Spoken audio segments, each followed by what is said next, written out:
Chapter 25. Frankie. With my phone clamped tight in my fist, I raced down the stairs in search of Jude. He's been outside hosing off kennels from the adoption event last weekend, a task he indefinitely delayed in favor of keeping me in his bed. Lee may technically be his boss, but Jude sets his own hours. With the part-time staff available and a handful of willing siblings, he could shrink his duties for a couple of days of bliss. Unfortunately, those days ended this morning, bright and early. Jude received a call just after the crack of dawn about a hoarding situation about an hour away. The sheriff needs his help removing the dogs safely from the owner's property. The years of neglect have made them fearful, aggressive, and difficult to handle. Being in such a rural area, they don't have a designated animal control big enough to handle cases like this. But over the years, the Powell Sanctuary has offered its expertise when there's a crisis. Jude needs these kennels cleaned to transport all the dogs in his van. Jude hung up the phone, grumbled something about reality, squeezed my ass, kissed me hard, and lumbered out of bed. My stomach flips happily at the memory. Jude! I spot him across the green grass near the intake building, spraying the last of the 8 kennels. The others dry in the sun, the black metal bars glinting beneath the rays. Dodging sticks and rocks as best I can, I skip across the lawn. His head snaps up. The hose falls beside him, forgotten as he tracks me. Those scrutinizing silver eyes narrow as I near. Baby, where are your shoes? I got a call. I got a commission. Slow down. He grips my hips, pulling me to a halt in front of him. Someone passed on my information from the adoption event, and I got a call to create a custom canvas. Jude's lips curve slowly into a sensual smile. Congratulations. We'll have to celebrate when I get back. I know how we can celebrate. I tip my head back. His fingers twitch against my hips. How's that? I want to sit in your lap while you feed me breakfast. Jude's chin dips into his neck. That's all? Naked. And I want you inside me while you do it. You can't talk to a man like that when he's working, Frankie. It's not easy to get shit done when your dick is hard. I laugh and kiss the center of his chest. One glance down reveals the bulk at the front of his jeans. My fingers slip between us and toy with the bronze button. You could take a break. He lets his head fall back between his shoulders. You're going to kill me. The crunch of tires along gravel alerts us to potential onlookers. I tense to pull away, but Jude holds me in place. Goosebumps break out along my exposed arms at the statement he's decided to make. A black SUV stops to unlock the gate before pulling through and continuing up the drive. That'll be the boys. You'll have to be more specific. Lee, Corjan, and Aiden. No, Jack? All of Jude's siblings are sweet, but the way Jack whisked me off to his motel without asking questions softened my heart to him the most. He has to cover the motel, and I don't think he likes being far from Whitney and the kids. I can understand that. I don't like being away from you either, which is why Aiden is here to hang with you. I can't come with? It's too dangerous, and there's not enough room. The quicker we can get those dogs and get out, the faster I can get back to you. 3 doors slam as the brothers exit and make their way over. Some employee I am. I'm starting to think I'm not actually working for you at all. Just catching on, are you? Jude, I playfully slap his chest. Seriously? Dead serious. I don't fuck my coworkers, baby, so you are officially fired. I suppose I'll just have to get my things and move out. Don't you fucking dare. He dips his head and brushes his lips against my neck. His beard tickles the sensitive skin beneath my ear. I don't want you going anywhere. Can you two save your foreplay for later? I'm starving, and I hear Frankie makes a damn good breakfast, Aiden declares. Jude and I straighten at the same time. Jude's glare does nothing to remove the smirk from his youngest brother's face. I'm not the maid. In fact, I no longer work here, so you can get your ass to the kitchen and make it yourself. Aiden's handsome face splits into a blistering smile. She taken? I think I like this one. He throws his arms around my shoulders, and I swear Jude actually growls. Get off her. So touchy, big bro. Aiden gives me a friendly, lingering squeeze before he lets me go. Jude turns to his older siblings. Either of you two want to stay behind instead? No, Corjan grins. Nope, Lee chuckles. Aiden rubs his palms together. Looks like she's all mine. Swear to fucking God. Jude charges at his brother. I swipe a fistful of his shirt just in time. I realize I probably have the effect of a kitten trying to hold back a tiger, but he turns his chin to me at my tug. Behave. Jude's shoulders deflate. Just let me give him a warning punch. And get blood all over the place? I don't think so. He spins around and cups my face. This will have to do then. He touches his mouth to mine. Get a room. Aiden teases, hands cupped around his mouth.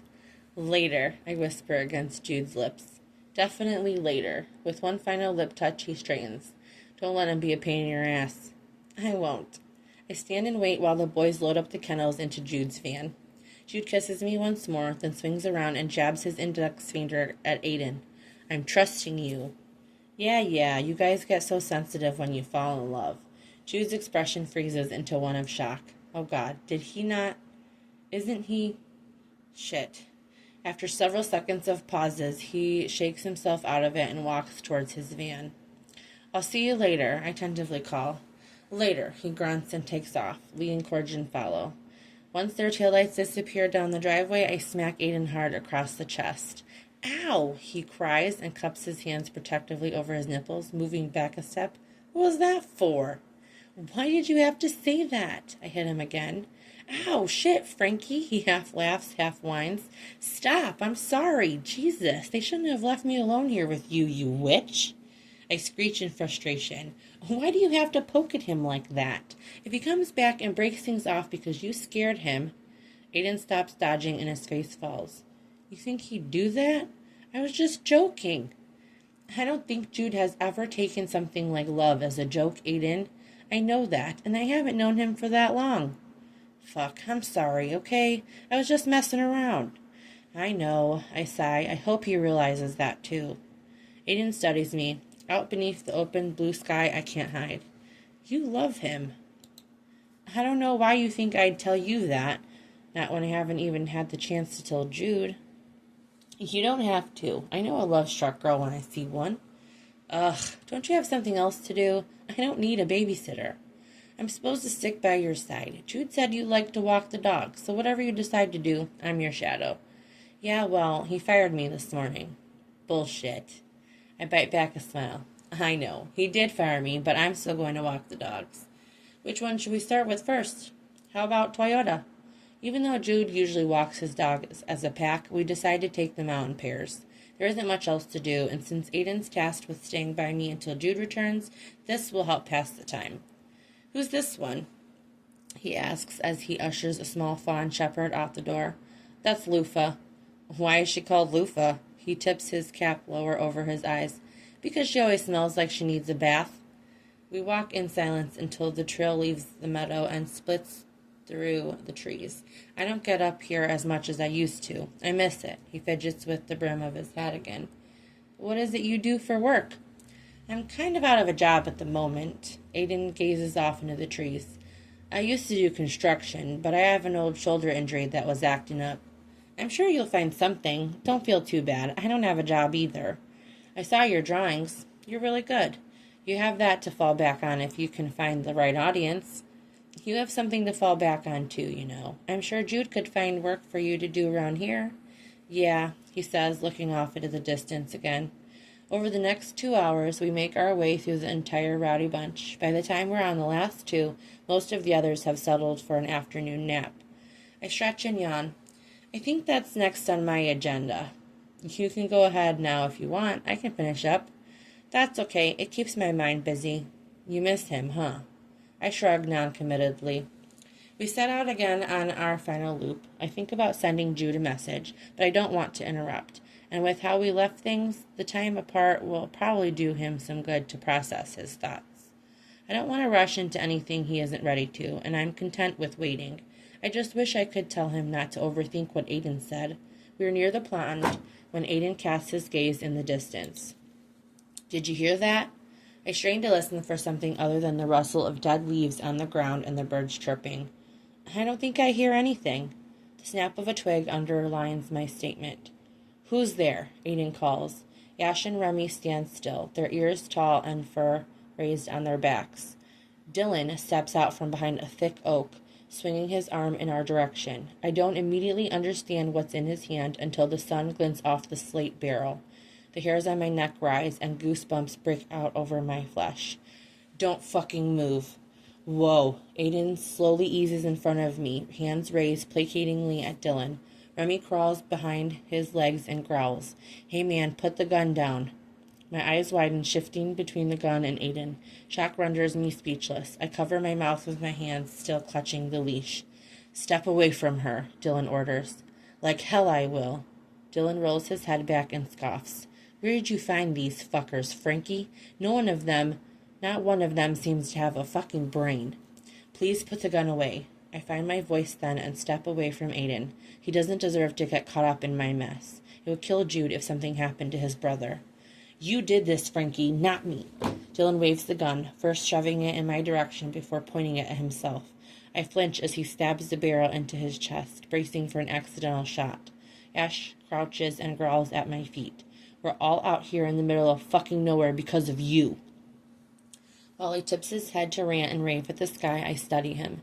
This isn't anywhere close to the guy I used to know. The one who I spent days with while scraping together spare pennies, discussing plans to leave Minnesota behind us.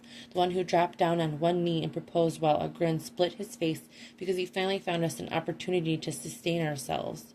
This version is disheveled and worn down. The past few weeks have been unkind. The purple circles beneath his eyes are more pronounced, and his hair holds enough grease to slick the strands away from his face. His skin is broken out, as if he hasn't been able to maintain proper hygiene and take care of himself. What happened to you? I ask softly. I feel Aiden watching me out of the corner of his eye. He swings the gun at me again. You fucking happened to me. You could have gone to California without me. I don't know why you're here. There's no California without you. How don't you fucking get that? His eyes narrow as if he's waiting for something. Something I still can't remember. Then explain it to me. Keeping my voice gentle when I want to vomit isn't an easy task. The words shake on their way out. I grip the leash tighter, keeping Ash close to my side. I have to protect her as much as I have to protect Aiden and myself. If I can keep Dylan engaged and focused on me, I can delay whatever he has planned.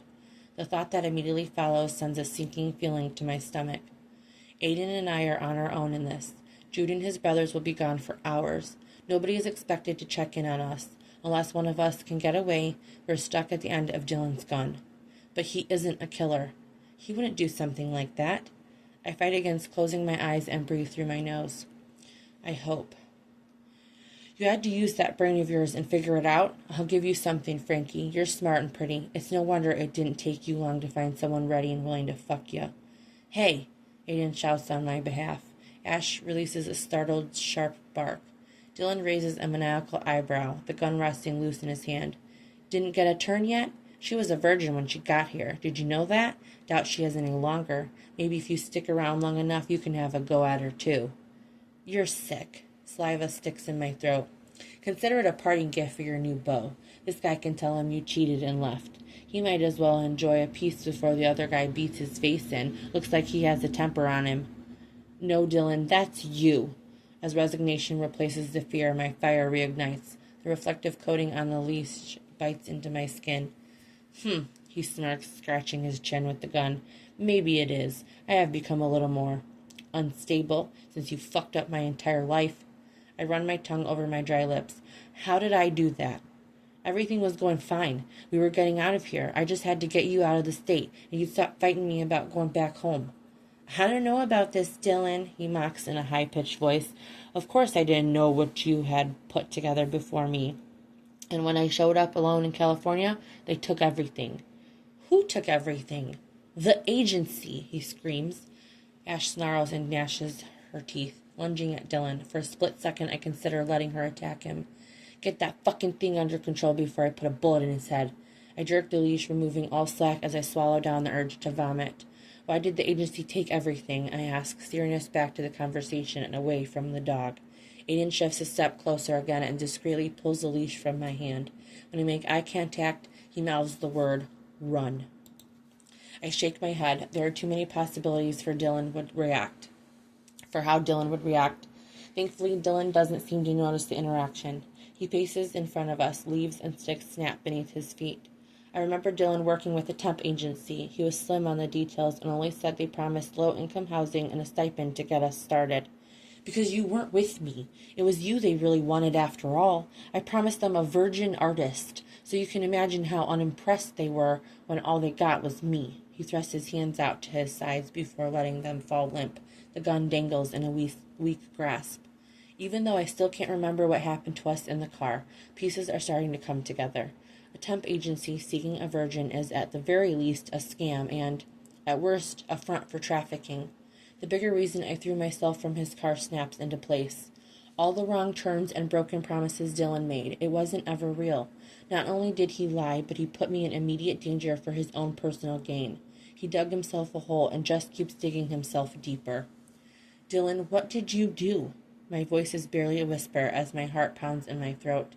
He stops moving and cocks his head. His eyes are empty, soulless. When I told them I knew where you were, they promised to reinstate my advance and return my things if I came and got you. No, anguish rips the word from my throat. First, I had to track you down, which wasn't too hard with a social media post. The people here were eager to reconnect me with my troubled fiancé. Sickly heat coats my veins, making every inch of my skin burn. He continues moving again, faster as his agitation rises. That night at the bar, I saw you get into that dude's van with the logo on the side. I knew you wouldn't come with me, so I went back home to get your mom.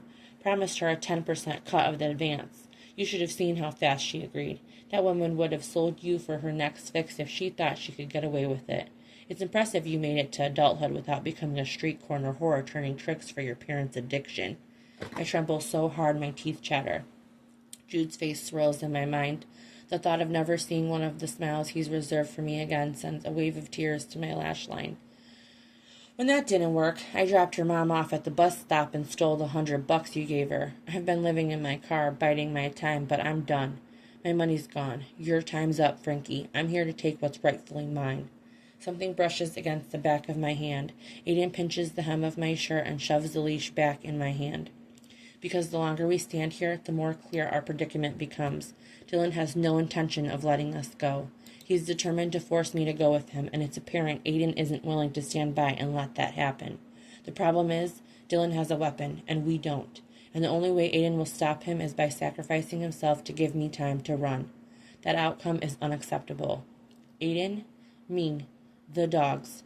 Who would Jude choose to sacrifice if he were here to pick himself? Nausea churns in my stomach, threatening to leave my breakfast all over our shoes. I bite the inside of my cheek until I taste the familiar metallic tang. With a sudden tug, the leash is slipped from my hand. Ash lunges forward with a snarl. The tension releases, and Remy follows. Dylan's head whips around, a girlish scream in his throat as he's caught by surprise. His arm swings up high as Ash sinks her teeth into his forearm, and Remy bites his leg. Then the gun goes off.